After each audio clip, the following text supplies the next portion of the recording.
Hey guys, I'm Rob Tibbetts, pastor at Crossroads Baptist in Vinton, Louisiana. Like you, I'm a longtime friend of Dry Creek Camp. I've had the privilege of serving on the Board of Trustees 3 different times.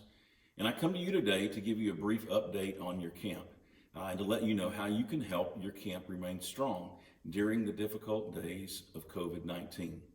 Many people think of the summer as the camp's busiest time, but what few people know is that spring is the time that prepares the camp financially for all that it does during those summer months. During the spring, we host our men-to-men event, our preteen camp, our father-son retreat, our ladies retreat, as well as many private groups that come to the camp. And then every year at Easter, we host our largest event of the year with over 700 campers, which generates around $70,000 of revenue for the camp. All those events have had to be canceled due to COVID-19.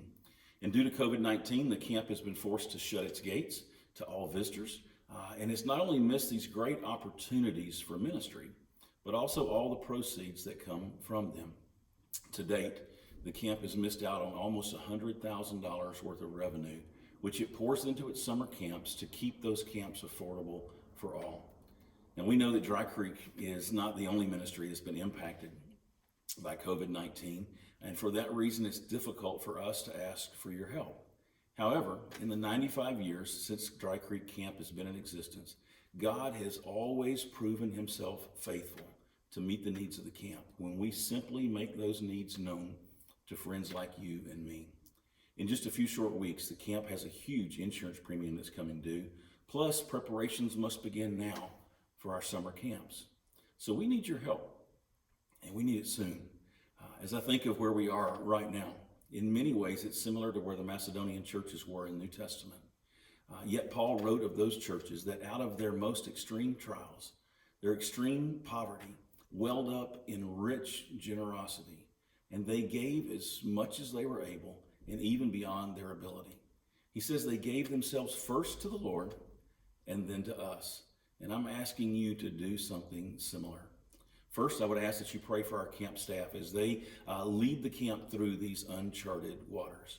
And then, after you've supported your local church, we would ask you to give generously to help Dry Creek Camp remain the beacon of hope that it has been for thousands of people over the last 95 years.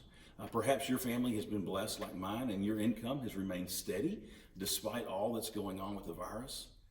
In a few days, my wife and I, like you, anticipate receiving a stimulus check. And we know that while this check is a blessing to us, God is not sending that check for us. It's our belief that God is blessing us so that we can be a blessing to others.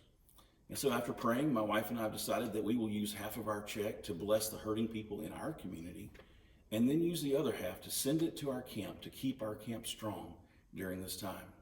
Perhaps you would consider doing something similar.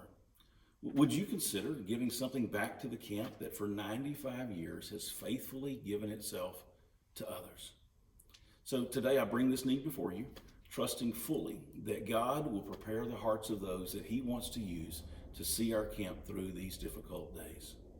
I would ask that you share this video with your family and with your friends, and then together let's watch God work in a mighty way to keep our camp strong. Thank you so much for your faithfulness to God and to our camp. I pray you have a great Easter. God bless.